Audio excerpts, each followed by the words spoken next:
In 28 years later, the Bone Temple, Sir Lord Jimmy Crystal's finger gang kinda reminds us of Clockwork Orange, and we're sure we're not the only ones who felt that way. However, they're barely anything alike, and not just because the Droogs didn't base their entire personalities on the Teletubbies. Just kidding, it's actually the satanic worship that puts them poles apart. Anyways, who is this self-claimed leader, Jimmy, and why on earth are his minions called fingers? Join us as we dive into the mystery.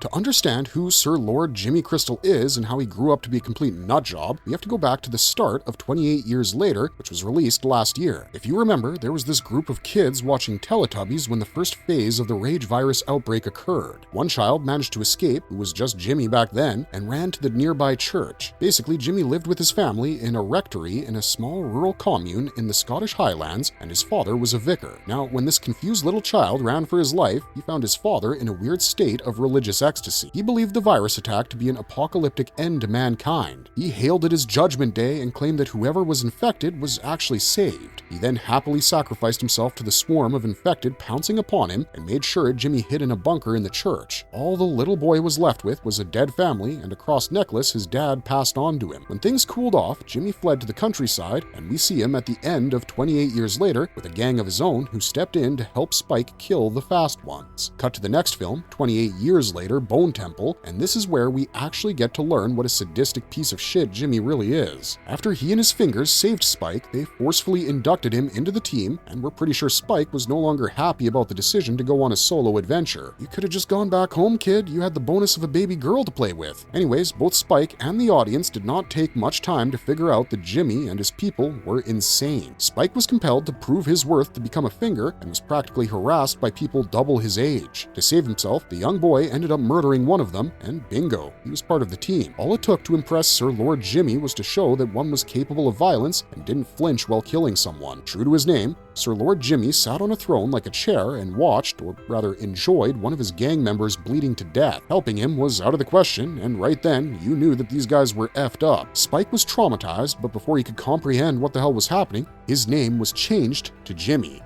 Everyone on the team was named after Jimmy. We guessed that little Jimmy was really able to develop his narcissism skills while fleeing the Scottish Highlands because boy oh boy is he self-obsessed. Naming every member Jimmy wasn't enough either. All of them had to shave their heads, wear the same blonde wig which matched his hair, and don colorful tracksuits like he did. If you think he meant equality with this, let me stop you right there. Sir Lord Jimmy was extremely particular about treating his gang members as his subordinates and made sure to hammer it into their heads that he was the supreme authority. Their job was just to obey him. To understand why he called them fingers, we have to check out his story. Sir Jimmy told it himself in the movie, which honestly was a little fast-paced to grab onto all the elements, and we had to come back and do some research. The easy explanation is that it's an ode to the seven sisters/cousins he lost in the outbreak in his childhood. But if we delve a little deeper and think about why Sir Jimmy always wants 7 fingers, a few things start to clear up. 7 is a powerful number in Christianity. It aligns with the number of deadly sins and the number of princes of hell. Add to that the fact that Jimmy wore his father's cross upside down. That means Jimmy was fixated on the number 7 not simply because of his dead sisters, but also because of the religious attributes of the number. Now, Jimmy was a die-hard Satanist. In theology, Satan refers to a fallen angel who stood for inversions and chaos. Thus, it's safe to assume that his 7 fingers represented the 7 princes of hell, as opposed to the 7 archangels who directly served God. The Jimmys in his group had an upturned cross carved onto their foreheads, and Sir Lord Jimmy claimed that he could hear Old Nick as if the devil spoke to him in his head. In short, what Sir Jimmy made was a satanic cult, and he believed that his 7 fingers came together to form the fist of Old Nick. To clarify, his 7 Jimmys were Jimmy Jimmy, Jimmy Shite, Jimmy Ink, Jimmy Fox, Jimmy Snake, Jimmy Jones, and Jemima. It was Jimmy Shite whom Spike killed in the beginning, and Jimmy Ink was ultimately revealed to be a girl, Kelly. Circling back to the 7 members,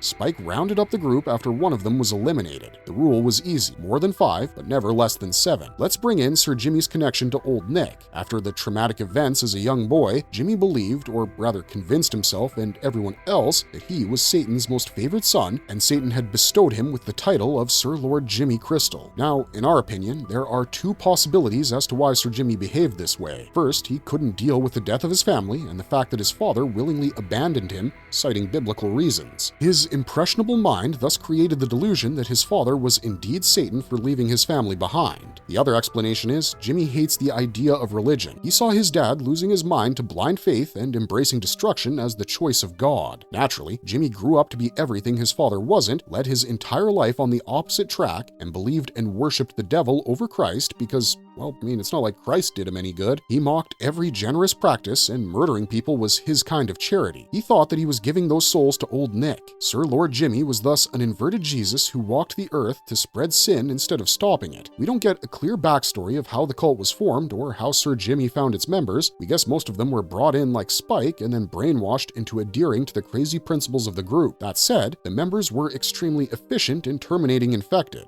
For a gang who kills for the thrill, slicing an infected's throat or tearing them apart was a piece of cake. But when it came to offering sacrifices to Satan, these kills didn't count. Sir Jimmy's cult would pick random civilians, dine at their place, put up a show where one of the Jimmys would dance, and then go on to gruesomely slaughter them. From the family's reaction in 28 years later, Bone Temple, it was pretty clear that Sir Jimmy's cult was known for doing this. The stern face of the old man who said, "We have visitors," the uneasiness in the room, the pregnant lady ordering them to leave, and the man's attempt to hit them with a pot of boiling water, Sir Jimmy's reputation evidently preceded him. Also, let's go back to the last movie. Spike and his dad, Jamie, found a man hanging upside down, brutally bitten, with Jimmy carved on his body. Jamie figured that a non-infected person was left there for the infected to find and turn him as some kind of a lesson or message. Now, we know for sure it was both a lesson and a message. Sir Jimmy and his cruel little games were known in the surrounding community. Apart from retelling the same story before murdering people, Sir Jimmy and his people seemed to like the word "how's that" a bit too much, and we guess it worked perfectly to portray the character's perverted humor. Also, they clearly had codes for the way they would slay a particular person, as we saw them using the word "take off the shirts" or "take off the trousers," which meant skinning their victims and hinted which part of the body they would be flaying. Yes, they were trained to shut off their brain and just slay, but still, not all the Jimmys relished it. The disgust was quite evident on their faces, and if someone was utterly tired of Sir Jimmy's bullshit, it was Jimmy Inc. And when Spike urged her to spare the task of skinning the victims, something changed in her. The two bonded over their mutual dislike for Sir Jimmy's process, albeit Jimmy Inc.'s was much more suppressed. Moreover, when Sir Jimmy sent her to recon new pastures, she saw Old Nick, or so she thought. Enter Dr. Ian Kelson into the picture. Jimmy Inc. basically witnessed Kelson in his temple made of human bones and skulls, which he referred to as the ossuary. Thanks to the iodine, Jimmy Inc. took the orange-skinned man to be Satan, who managed to subdue an alpha. As we know, it was Samson, whom Kelson would eventually cure, and the moment Jimmy Inc. saw him, he was trying to find a way to understand more about the infected. This was great news for Sir Jimmy, who was about to meet his father, right? Well, wait, here comes the twist. He wasn't really ecstatic about it because he knew the truth that his father was dead. It was a sham that he sold to other Jimmys, and no matter how much he believed that Satan was out there guiding him, it came as a surprise that he would be dancing with an alpha in the middle of nowhere. Yet, Sir Jimmy went ahead to meet Kelson while he left the others waiting because apparently his father didn't really like unwanted guests. Oh, meanwhile, he also lost a couple of fingers. First, due to the fire that broke out in the cottage he was hanging around in, killing the residents, and second, when Jimmy Inc. killed another to save Spike. His first meeting with Kelson was kind of hilarious, to be honest. On one side, we had this crackhead thinking that Ian was Old Nick and was trying to trick him into believing otherwise, while on the other hand, we had an atheist doctor who genuinely respected the human body. It was during this meet that we realized that Sir Jimmy believed the outbreak to be Satan's doing, and despite all his attempts, he was a shadow of his late father. The only difference being,